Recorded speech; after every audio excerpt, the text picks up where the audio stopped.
Alright guys, आज हम लोग डिस्कस करेंगे about aggregate demand and aggregate supply. Aggregate का मतलब क्या होता है? It means total. सही है, एग्रीगेट मींस टोटल। तो aggregate demand and aggregate supply यानी कि पूरी कंट्री की सप्लाई, पूरी कंट्री की डिमांड, एग्रीगेट डिमांड। अच्छा, फिर ये topic aggregate demand aggregate supply मिलके, aggregate demand and aggregate supply मिलके टॉपिक बनता है putting AD and AS together. फिर ये बताता है कि अगर डिमांड बढ़ी तो इकोनॉमिक ग्रोथ होगी। अच्छा, डिमांड बढ़ी, इन्फ्लेशन भी हो सकती है। किस पॉइंट पे इन्फ्लेशन होगी ये बताएगा। तो ये मैक्रो का सबसे इंपॉर्टेंट टॉपिक है जो कि आपको ये समझाएगा कि किस तरह से इकोनॉमी चलती है। जैसे माइक्रो होता है, माइक्रो में नॉर्मल डिमांड कर्व होता है, नॉर्मल सप्लाई होता है, वो एक फर्म की सप्लाई होती है। और एग्रीगेट डिमांड जो है हमारे पास वो मैक्रो का टॉपिक है। Aggregate demand aggregate supply macro, normal demand normal supply micro. तो एग्रीगेट डिमांड पे हम बात करें ना, we starting with the word. सबसे पहले मैं स्टार्ट करूंगा एग्रीगेट। एग्रीगेट का मतलब क्या होता है? What is the word aggregate? Aggregate means total और अक्यूमुलेटेड। अक्यूमुलेटेड, किसी भी चीज को अक्यूमुलेटेड टोटल हम बात करें, एग्रीगेट पे बात करें। तो एग्रीगेट के अंदर हमारे पास एक कॉन्सेप्ट है जिसको हम लोग बोलते हैं एग्रीगेट डिमांड, पूरी कंट्री की demand, and then we have aggregate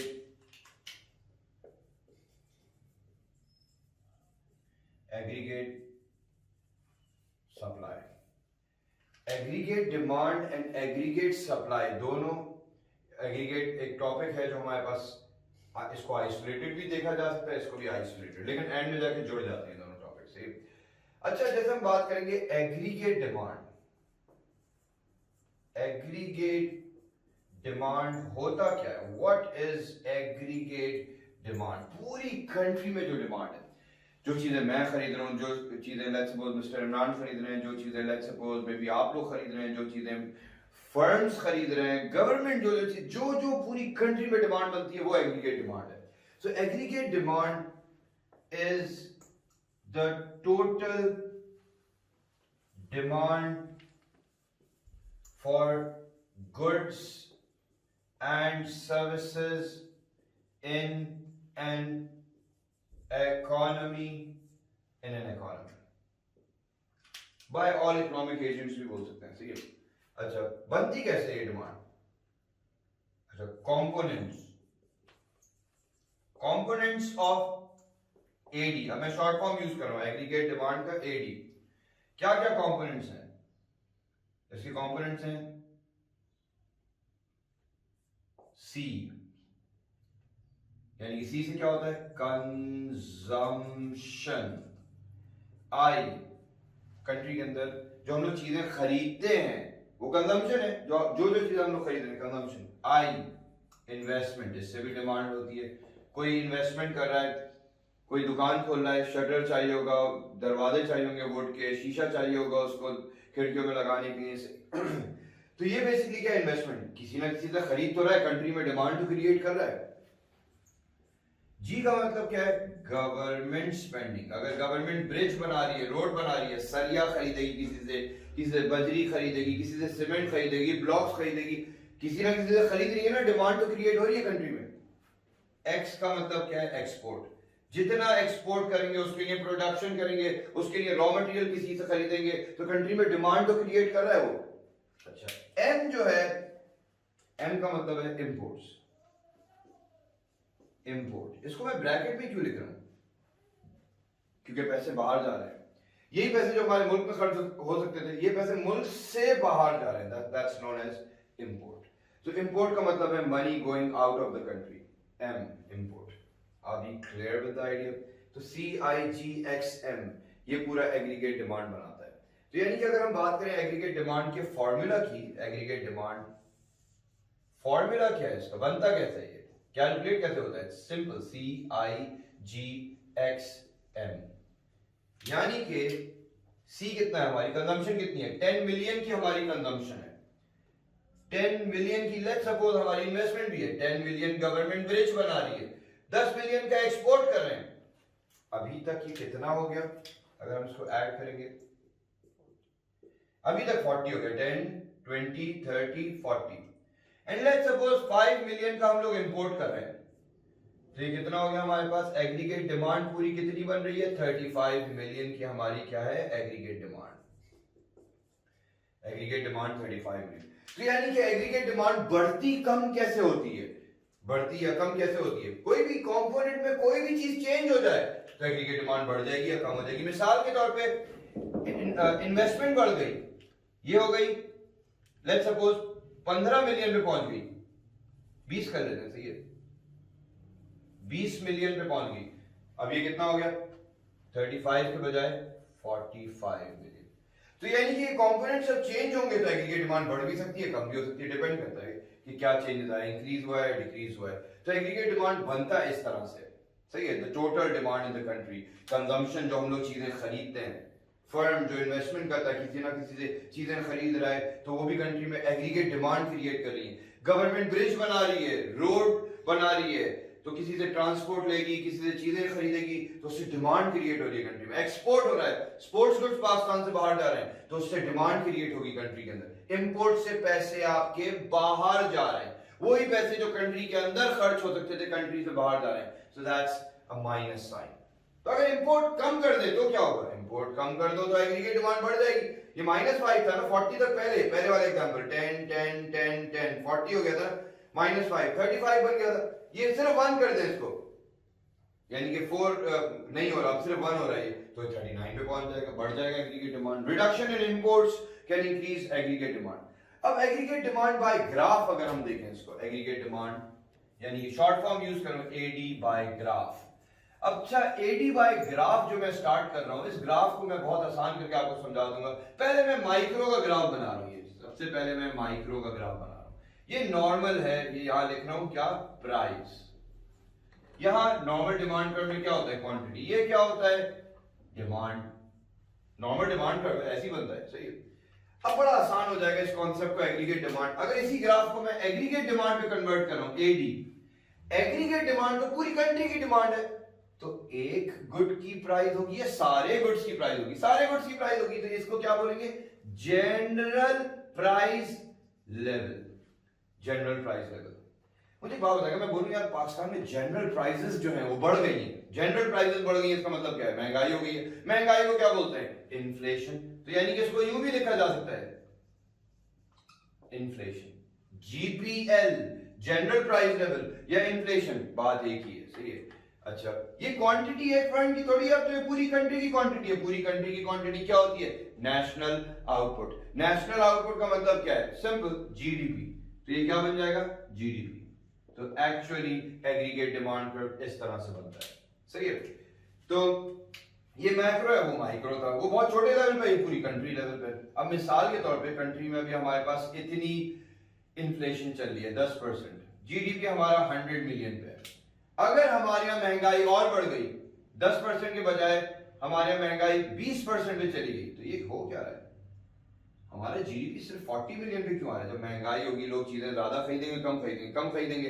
factory की सेल ज्यादा होगी, कम होगी, कम होगी। फैक्ट्री ज्यादा प्रॉफिट अर्न करेगी, कम करेगी, कम करेगी। ज्यादा प्रोड्यूस करेगी, कम करेगी, कम प्रोड्यूस करेगी, कि उसको कोई खरीद ही नहीं रहा, उससे चीजें कम खरीदी जा रही है। तो यानी कि ये देखें, इन्फ्लेशन अगर हुई, इन्फ्लेशन भी बोल सकते हैं जनरल प्राइस। इन्फ्लेशन अगर बढ़ी तो क्या होगा? जीडीपी बढ़ रहा है या कम हो रहा है? कम हो रहा है। लेकिन अगर महंगाई कम हो गई, यही आ गया 2% पे इन्फ्लेशन, तो बहुत कम हो गई प्राइसेस, हर कोई चीजें खरीदेगा, तो क्या होगा? ज्यादा प्रोडक्शन होगी, फैक्ट्री ज्यादा प्रोड्यूस करेगी, नेशनल आउटपुट बढ़ेगा, जीडीपी बढ़ेगा, सही है। तो यानी क्या, अगर इन्फ्लेशन कम हो जाती है तो जीडीपी आपका बढ़ेगा। ये मूवमेंट अलोंग द कर्व थी, ये एग्रीगेट डिमांड कर्व है। अगर हम इसी पे बात करें शिफ्ट्स ऑन एडी, तो यानी कि शिफ्ट्स ऑन एडी, अच्छा, शिफ्ट्स ऑन एडी occurs क्यों? occurs due to changes in the components of aggregate demand. क्या क्या कंपोनेंट्स है भाई? सी, आई, जी, एक्स, एम। इनमें से कोई भी चीज चेंज होगी तो एग्रीगेट डिमांड इधर बढ़ेगा या कम होगा। ये अभी ऑल नो, राइट की तरफ जब शिफ्ट होता है, राइट शिफ्ट क्या होता है? Right shift means increase. अच्छा, अगर लेफ्ट की तरफ, राइट की तरफ एग्रीगेट डिमांड, पूरा एग्रीगेट डिमांड यहां जा रहा है, शिफ्ट हो रहा है, इंक्रीज है। लेफ्ट शिफ्ट क्या है? Left shift means decrease. अब इसी तरह से हम यहां रख के देखते हैं, ये एग्रीगेट डिमांड, लेट्स सपोज अभी इन्फ्लेशन 10% पे, जीडीपी 100 मिलियन बन रहा है। इस साइड पे क्या है? जीपीएल। जीपीएल का मतलब जनरल प्राइस लेवल या फिर इन्फ्लेशन, इसको क्या बोलेंगे? जीडीपी। इसी से सिमिलर मैं एक और ग्राफ आगे बना रहा हूं।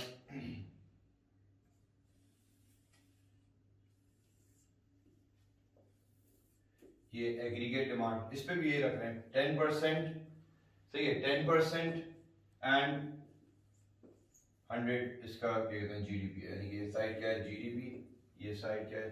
जीपीएल और इन्फ्लेशन।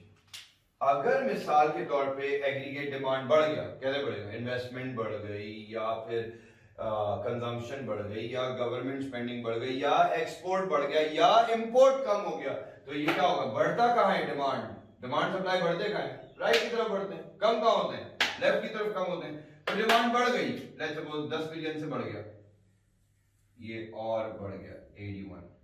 ये हो क्या रहा है? उसी प्राइसेस पे अब जीडीपी थोड़ा ज्यादा बन रहा है। क्यों? जब ज्यादा डिमांड होगी तो फैक्ट्री ज्यादा प्रोड्यूस करेंगी, कम प्रोड्यूस करेंगी, ज्यादा प्रोड्यूस करेंगी, देखेंगे ज्यादा डिमांड होगी, ज्यादा प्रोड्यूस करेंगे, ज्यादा प्रोड्यूस करने के चक्कर में क्या होगा?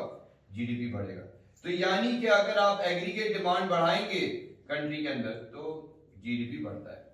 अच्छा, अगर एग्रीगेट डिमांड कम हो जाएगी, ये राइट शिफ्ट होगा या लेफ्ट शिफ्ट होगा? लेफ्ट की तरफ शिफ्ट होगा। डिमांड कम लेफ्ट की तरफ होती है। अब ये किसी भी रीजन की वजह से डिमांड कम हो गई, कम कैसे हो सकती है? इंपोर्ट बढ़ गया, एक्सपोर्ट कम हो गया, गवर्नमेंट स्पेंडिंग कम हो गई, इन्वेस्टमेंट कम हो गई, या कंजम्पशन कम हो गई। तो इससे क्या होगा? एग्रीगेट डिमांड हमारा कम हो गया। एग्रीगेट डिमांड हमारा कम हो गया, 60 का आ गया। तो इससे हो क्या रहा है? जब एग्रीगेट डिमांड बहुत कम है आपकी कंट्री में तो क्या होगा? आपका जीडीपी कम हो रहा है। तो यानी कि ये हमें समझ में आ गया कि एग्रीगेट डिमांड जब शिफ्ट होता है तो क्या इंपैक्ट्स पड़ते हैं हमारे पास इकोनॉमी पे। अच्छा, अब हम आगे बढ़ रहे हैं। अब मैं पूछ रहा हूं कि क्या ऐसी चीज है जो शिफ्ट्स करता है? सिंपल, एग्रीगेट डिमांड शिफ्ट कैसे होता है? सी की वजह से होता है, आई की वजह से होता है, जी की वजह से होता है, एक्स की वजह से होता है, एन की वजह से होता है। तो इनको फिर तोड़ तोड़ के डिस्कस कर लेते हैं। तो यानी कि सबसे पहले मैं बात कर रहा हूं फैक्टर्स दैट इन्फ्लुएंस सी। सी का मतलब क्या है? कंजम्पशन। क्या चीज कंजम्पशन को इन्फ्लुएंस करेगी? क्या ऐसी चीज है जिससे आप इधर ज्यादा कंज्यूम कर लेंगे या कम कंज्यूम कर लेंगे? सही है।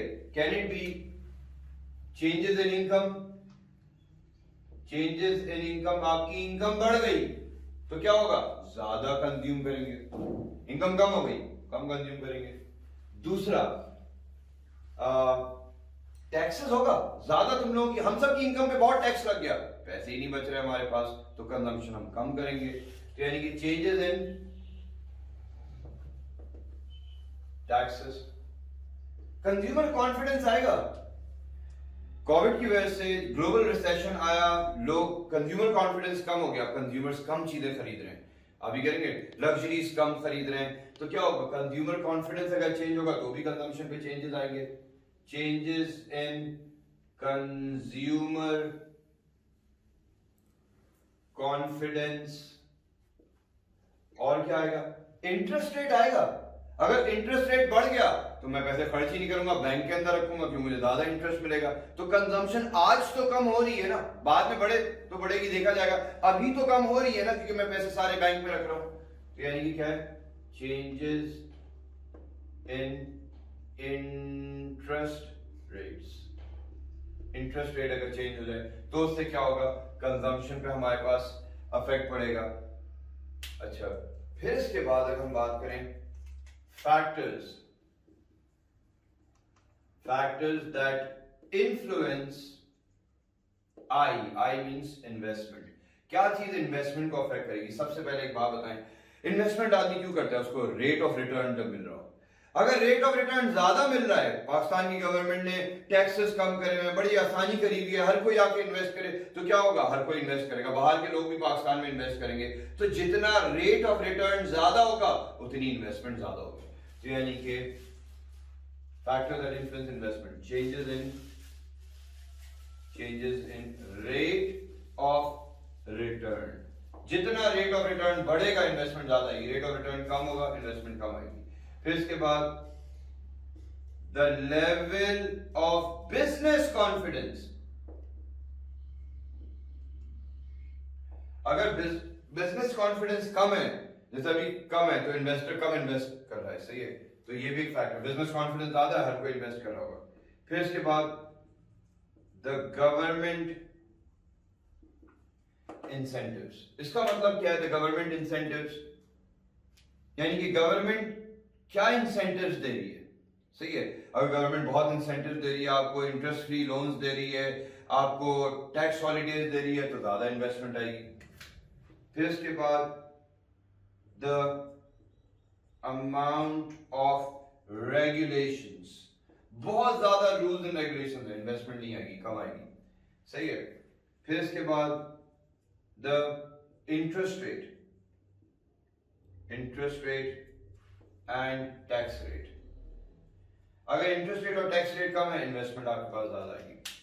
तो ये फैक्टर्स हैं जो आपके पास सी और आई इन्फ्लुएंस करें। अब हम बात करें अगर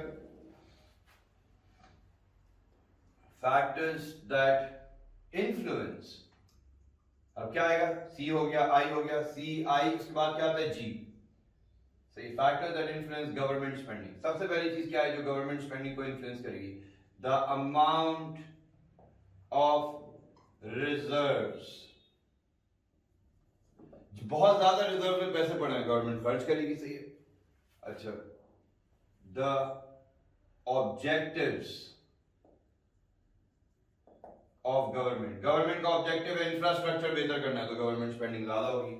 the type of economy, the type of economy, यानी कि प्लान्ड इकोनॉमी है, गवर्नमेंट ही होगी उसमें सबसे ज्यादा, प्राइवेट सेक्टर तो ना होने के बराबर होगा, तो गवर्नमेंट स्पेंडिंग बहुत होगी।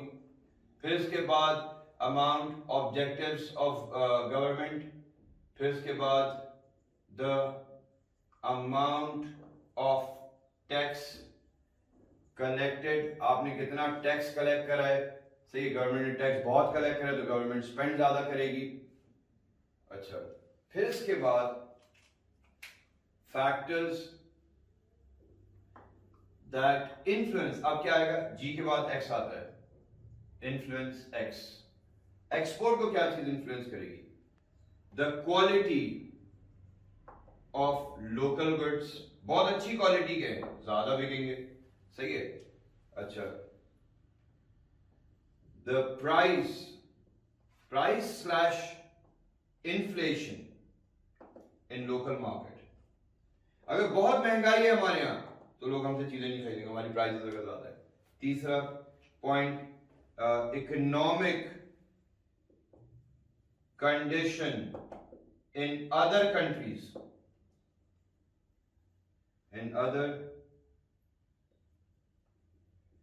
अगर और कंट्रीज में कंडीशन बहुत अच्छी होती जा rही है, वो हमसे और खरीदेंगे, उनको पैसे ज्यादा आएंगे।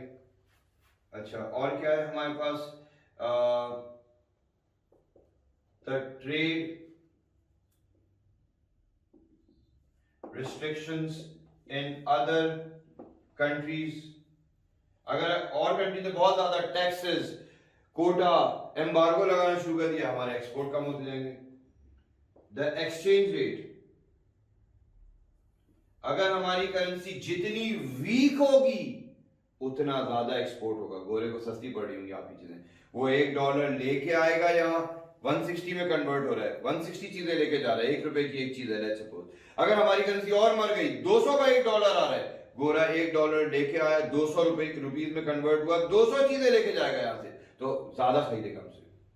अच्छा, फिर इसके बाद हमारे पास एक्सपोर्ट को क्या चीज इन्फ्लुएंस करेगी, क्वालिटी हो गई हमारी the amount of local production, हो सकता है लोकल प्रोडक्शन हुई बहुत कम है, हमें खुद 100 बैग्स चाहिए चावल के, हमने बनाई 20 हैं, बाकी 80 इंपोर्ट करने पड़ेंगे, एक्सपोर्ट तो हो ही नहीं सकता।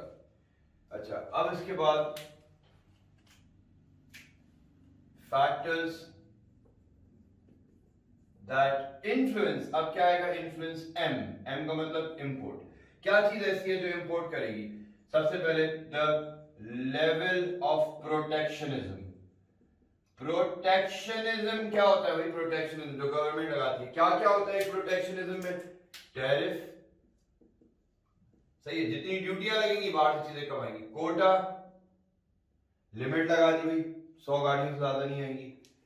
एम्बार्गो, यानी कि कंप्लीट बैन लगा दिया, ये चीज बाहर से नहीं आएगी या इस कंट्री से नहीं आएगी। अच्छा, फिर इसके बाद import the quality of local goods, अच्छी क्वालिटी के लोकल गुड्स नहीं है, बाहर से आएंगे। द रेट ऑफ इन्फ्लेशन, अगर पाकिस्तानी मार्केट 100 रुपए से 800 रुपए का हो गया, बाहर का मार्केट 300 का पड़ता है लाते लाते यहाँ, तो लोग बाहर का मार्केट खरीदेंगे, पाकिस्तान का नहीं खरीदेंगे। तो इन्फ्लेशन भी आपके इंपोर्ट को इन्फ्लुएंस करेगी।